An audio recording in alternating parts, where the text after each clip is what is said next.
Profesor, ya kan ada rekamannya. Dari tadi saya tidak membicarakan agama saya, ya.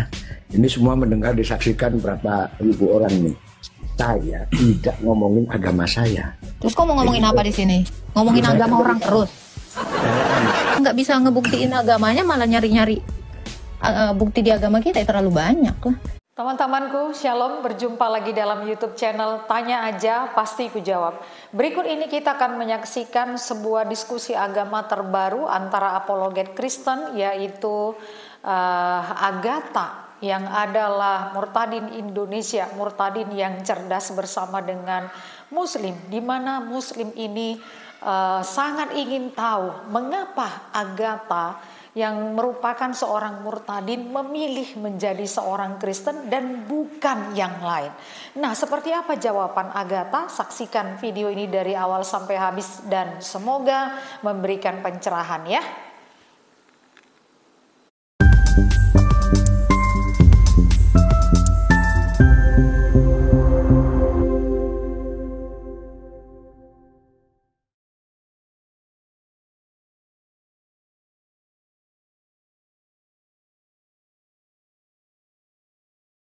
Profesor, ya kan ada rekamannya. Dari tadi saya tidak membicarakan agama saya, ya. Ini semua mendengar disaksikan berapa ribu orang nih. Saya tidak ngomongin agama saya. Terus kok mau ngomongin apa di sini? Ngomongin agama orang terus. Nggak bisa ngebuktiin agamanya, malah nyari-nyari bukti di agama kita terlalu banyak lah. Aku udah dengar kenapa Mbak Agatha murtad, ya. Jadi aku nggak nanyain itu. Yang saya tanyakan sekarang, kenapa Mbak Agatha itu beralihnya ke Kristen, bukan ke agama yang lain. Kalau alasan murtadnya saya udah tahu, nggak usah dibahas. Tapi kenapa tertariknya kok ke Kristen gitu, nggak ke Hindu, Buddha atau apapun? Hindu fiktif, Buddha fiktif, Islam fiktif. Cuman Yesus yang pasti benar. Oke. Cuman disebut Kristen kok nggak fiktif gitu? Enggak lah, karena dia benar-benar hidup di antara para manusia. Dan dia itu benar-benar tokoh yang bersejarah. Tadi udah dibuka sama Pak Rob Jono juga kan, jelas banget itu. Gitu. Jadi kalau kita mau tahu kebenaran, itu yang namanya kebenaran itu bisa dibuktikan. Kalau sesuatu yang tidak bisa dibuktikan itu namanya dongeng, fiktif. Ya, selain itu kira-kira apa lagi? Yang paling pasti adalah Yesus itu benar-benar Sang Pencipta, benar-benar yang memberikan hidup. Karena Sang Pemberi hidup itu bukan mematikan, tetapi menghidupkan. Sang Pencipta itu pasti menghidupkan, bukan mematikan. Jadi kalau ada Allah yang bisa membuktikan dia menghidupkan, dialah Allah yang benar. Setan itu kelemahan setan. Setan itu peniru ya. Ini saya kasih tahu ya. Tadi Romo juga sempat bilang paling gampang itu meniru itu setan, ya. Tetapi untuk menghidupkan, setan itu nggak punya kuasa untuk itu. Menyembuhkan itu udah biasa setan. Tapi menghidupkan itu hanya bisa dilakukan yang hidup. Makanya Yesus berkata, "Akulah jalan dan kebenaran dan hidup." Karena hanya ada Sang Hidup. Karena hanya Sang Hidup yang memiliki hidup. Di dalam Sang Hidup kita hidup. Kalau kita hanya bisa menerima kematian, itu adalah saitoni rojim. Ya, kalau saya bukan ahli agama ya, saya itu juga hanya sekedar umat saja. Tapi seperti tadi menghidupkan ya, itu ada ya dalilnya menghidupkan itu. Di mana itu di ayat apa gitu barangkali. Saya pengen tahu aja. Di 4 Injil sinoptik, keempat rasul yang bersaksi, yang menulis kesaksiannya, itu jelas-jelas tertulis ya. Yohanes 11 ayat 25. Tuh Pak Prof tuh. Yohanes 11 ayat 25 tuh. Dia mengatakan, barang siapa percaya kepadaku ya tetap hidup walaupun sudah mati. Jadi di dalam kekristenan tidak ada kematian. Yang mati itu hanya raga, karena kita semua percaya akan kebangkitan. Gitu. Oke, itu dalilnya ya.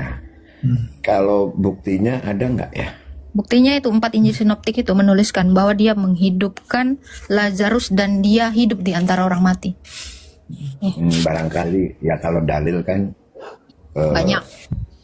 banyak ya dalil gitu, tapi ada nggak kira-kira sesuatu yang apakah dari ilmu pengetahuan yang eksak ya, ada saksi atau apa gitu?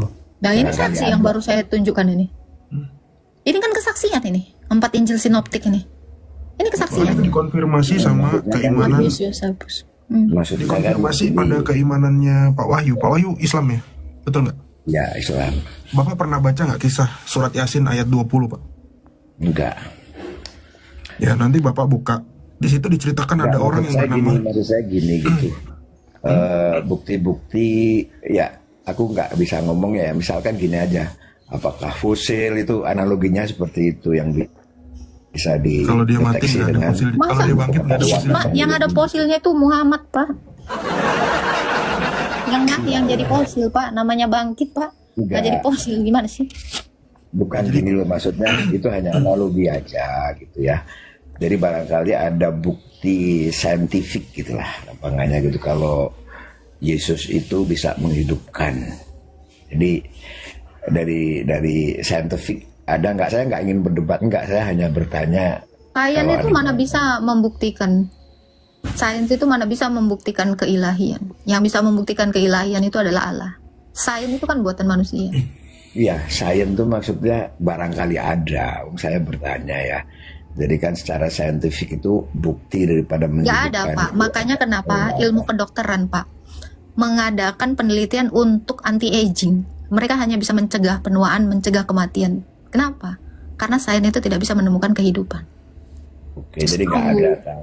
Jadi gak gini Pak. Ya. Nggak apa-apa, kalaupun nggak ada. Bukan masalah nggak ada Pak ya. Bukan masalah nggak ada Pak. Ilmu teknologi mana yang bisa menghidupkan? Kalau seandainya teknologi bisa menghidupkan seseorang yang sudah mati Pak, orang nggak ada yang mau bertuhan Pak. Orang itu nggak punya agama Pak. Kenapa? Karena yang bisa, kan tadi ini makanya Bapak nih cacat logika gini. Hanya Tuhan yang bisa menghidupkan. Kalau sains bisa menghidupkan, sains itulah kau Tuhan kan. Ya. Karena kalau sains, ilmu pengetahuan ya Pak, bisa menghidupkan seseorang, maka Tuhan itu menjadi mustahil bagi ilmuwan. Kenapa? Mustahil hanya Tuhan yang bisa menghidupkan, sementara saintis itu bisa menghidupkan. Gitu. Kalau mau membuktikan bahwa Yesus itu bangkit di antara orang mati, berapa ribu pasang mata yang menyaksikan kebangkitannya itu mungkin menurut Anda belum cukup. Tetapi kalau Anda menuntut adanya kesaksian terlalu banyak, kalau kita komparasikan dengan imanmu yang tidak memiliki saksi sama sekali, jeblok sekali Pak. Satu manusia mana ya yang bisa? Jadi gini, boleh aku sabarlah, langsung kejang kau kakek. Sabar Pak ya. Kalau saksi itu terlalu banyak. Tadi kan kamu bilang membuktikan sesuatu itu perlu yang namanya saksi mata. Nih, si saksi mata menulis, bahkan sejarawan lain yang di luar Kristen pun menjadi saksi mata, yaitu salah satunya Flavius Josephus, Tacitus ya, orang-orang yang sejaman yang menulis kisah bahwa benar ada seorang bijaksana yang bangkit setelah 3 hari dia mati. Nah ini apakah ini kurang membuktikan? Pasti sangat bisa dibuktikan gitu. Contoh, kuburnya kosong, masih ada peninggalannya hingga sekarang ini gitu kan. Tetapi Anda sebegitu ingin taunya, sebegitu menggebu-gebunya ingin membuktikan benar nggak Yesus mati dan bangkit. Kenapa Anda tidak pernah mau meneliti? Ya, atau Anda mau cari tahu nabi kau yang konon katanya dapat wahyu itu nggak ada saksinya. Apalagi nih Pak, peristiwa kemana Pak Prof yang Al-Iqra, peristiwa yang membagongkan itu pun kau beriman terhadap pria yang dapat mimpi di rumah janda. Kau aja bisa mempercayai hal sekonyol itu Pak, di mana lah ini Pak? Ya gitu. Jadi kan yang namanya keyakinan, menurut aku aja entah benar atau entah salah itu sih nomor 2 ya. Jadi keyakinan itu kan belum fakta gitu ya. Karena kan apapun lah kepercayaannya, mau apapun itu kan masih keyakinan gitu. Belum Keyakinan ada, orang Kristen itu fakta, Pak. Keyakinan kalian itu yang mimpi. ya nggak apa-apa, nggak apa-apa. Yang betul Kristen juga nggak apa-apa bagi saya gitu. Yang benar salah, itu adalah Kristus, bukan Kristen. ya udahlah Kristus gitu ya. Ya. Jadi Hanya Allah maksud- yang benar. Jadi begini, agama cuma kan keyakinan, belum ada buktinya kan gitu. Oh, udahlah. Iman itu adalah bukti, pengharapan dan bukti yang sudah terlihat. Ya misalkan Kalau- begini, Loh, misalkan gini, kan Pak. begini aja, Pak. kalau bukti gini. Menurut Dengar kau dulu kayak dong. gimana, Pak? Menurut kau kayak gimana? Ya, apapun. Orang mati, Jadi- disaksikan banyak orang, itu kan pembuktian, Pak. Jadi begini, kalau yang simple begini, misalkan kalau semua keyakinan itu ada buktinya, kan semuanya punya Tuhan gitu ya. Terus udahlah, aku minta duit 1 miliar gitu sama Tuhan gitu, misalkan gitu ya. Kalau itu kan bisa. Pak, permintaanmu Terus receh dikasih kali satu loh, Pak. bukti gitu. Pak, permintaanmu sekedar 1 miliar itu receh, Pak. Kalau kamu punya 1 miliar ya, bisa menghidupkan Muhammad, ku kasih, Pak. Permintaanmu itu murah kali, Pak. Ya, nggak apa-apa, Itu nggak perlu murah. punya, gini ya, Pak. Orang untuk dapat 1 miliar nggak perlu punya Tuhan, Pak. Kerja. Itu kebodohan Ya. menurut saya. Serius. Ya, Itu kebodohan misalkan kalau gini, kau kepada gini. Tuhan minta uang. Ya udah nggak minta uang, ya Tuhan nampakkan dirimu. Loh, Yesus sudah menampakkan diri kok. Ya Tuhan, nampakkan Yes, diri. itu Kau kan tanya dulu. sama Allahmu. Yang nggak belum mau menyatakan agama saya. dirinya, satu-satunya Tuhan yang belum menyatakan dirinya itu Allahmu, Pak. Kapan hari Jadi- dia menampakkan diri di antara rakyat Mekah? Ini kan sangat memalukan loh. Iya. Ya. Coba. Jadi Ya, itu kan sebenarnya kau sedang meludah ke mukamu sendiri. Ya Tuhan, kenampakkan dirimu. Kau lagi menghina Tuhanmu yang nggak pernah menampakkan diri, Pak. Makanya kalau jangan buang ludah Ya, di saya depan kepada kipas angin, Pak. siapapun kan gitu kan Mbak, saya mau mengatakan bahwa agama itu kan keyakinan tidak bisa dibuktikan secara Bisa, orang udah Enggak dibuktiin kok. dong. Kan seperti itu ya. Itu keimanan Tuhan Bapak siapapun mungkin. kan Itu gitu. imanmu, Entah ya. Tuhanku, Iman entah Islam kali. Tuhanmu, entah Tuhan Islam, siapa. Pak, yang kayak begitu. Itu iman Islam. Nggak bisa dibuktikan terus. Mulai. Boleh saya ngomong?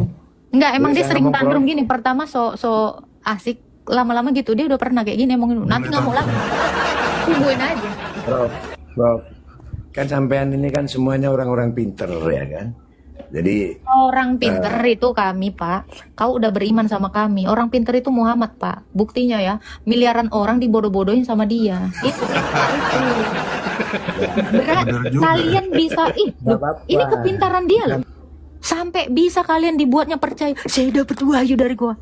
Ngeri loh itu orang. Bener-bener orang pintar. Karena orang pintar itu nggak pernah sekolah. Hanya orang bodoh yang sekolah. Serius. Kan udah tahu aku, Pak, udah tahu, udah pernah aku tengok mukamu itu udah tua kali, udahlah. ya itu tadi lah gitu. Jadi aku jawabnya juga dikit gitu ya. Kamu itu kan ngomongnya banyak gitu. Terus aku dibatas-batasin gitu. Lah kan kau bertanya, mana ada orang nanya lebih banyak iya. daripada ngejawab? Ih, Jadi sakit gini, tau. aku tidak mendiskusi. Gini ya, Pak ya, kau kalau ke sekolah lebih banyak murid yang ngomong ditampar sama gurunya. Cobain aja kau sekolah lagi. Silakan, Bro. Tadi kita belum lihat di sebelahnya barangkali ada anak umur 6 tahun, Pak. Ada nggak? Gimana? Di sebelahnya Bapak ada anak umur 6 tahun barangkali. Ada 6 tahun, sorry tak gedein dulu anunya mic-nya. Apa? Mic yang mana, Pak? Mic aku, speaker aku. Gimana Prof? Nanyanya apa tadi? 6 tahun? Iya, itu tadi saya mau berpendapat sih, apabila memang Yesus kami yang kami sembah itu tidak pernah menghidupkan manusia, tentu Al-Imran ayat 49 itu dirobek aja dari Al-Quran. Karena di situ diceritakan ada orang yang menghidupkan manusia dan dia namanya Isa. Betul nggak? Tentu kisahnya itu, kisahnya pasti yang terakhir niru yang duluan kan? Gak mungkin yang duluan niru yang terakhir kan? Konteksnya bukan begitu, Prof. Aku nggak mempermasalahkan Kristen salah, Islam salah atau Bukan. sebagainya. Kita bicara tentang scripture. Dan saya sudah ngomong tadi bahwa saya bukan ahli agama. Jadi saya itu memang biasa Pak di sini. Pasti andalannya orang awam, bukan ahli agama. Aku belum belajar sampai ke situ. Itu memang rompi anti peluru emang ada 3 jenis Pak. Bukan. Aku bukan ahli agama karena aku tidak mendalami agama secara serius, tidak belajar di sekolah-sekolah agama. Aku engineer gitu loh. Jadi nggak ada waktu untuk mempelajari agama. Kami juga serius. Bukan sekolah agama, ini nggak ada yang Nabi Muhammad juga nggak pernah sekolah Pak. Apalagi sekolah agama, sama aja. Ya artinya kan konteksnya kembali ya, bahwa menurut aku agama itu keyakinan. Jadi tidak bisa dibuktikan secara itu hanya di Islam yang nggak bisa dibuktikan. Sama aja lah gitu. Saya pegang buku, ini buku sejarah. Yang nulis bukan orang Kristen, yang nulis orang Yahudi. Ini buku abad 1 Pak. Di dalam buku ini anehnya ya, kenapa di sini ditulis bahwa ada orang yang hidup setelah dia mati hari ketiga. Nih ya, saya tunjukin. Nih tulisannya. Yosefus ya? Itu kan dalil-dalil agama itu. Bukan. Ini bukan buku agama Pak, ini buku sejarah Pak. Sejarah. Ini orangnya hidup abad 1, Flavius Josephus, orang Yahudi. Jadi kalau Bapak berbicara bahwa nggak ada buktinya, itu hanya keimanan Bapak. Kalau keimanan Bapak, ya itu wajar sih. Karena segala macam yang diwahyukan sama Nabi Muhammad itu kan semuanya mimpi, betul kan? Wahyunya mimpi, Isra Mi'rajnya mimpi, perintah azan mimpi. Jadi Bapak sedang membicarakan agama Bapak. Kalau kami membicarakan apa? Bukti. Profesor, ya kan ada rekamannya. Dari tadi saya tidak membicarakan agama saya. Ya, ini semua mendengar disaksikan berapa ribu orang nih. Saya tidak ngomongin agama saya. Terus kok mau ngomongin apa di sini? Ngomongin agama orang terus. Maunya ngomongin agama gua terus agama lu kagak gitu. Saya nggak ngomongin agama. Makanya ya didengerin sebagai kena report dia, kena report. Oh dia tadi ngerokok, mau ngerokok dia. Bawa botol.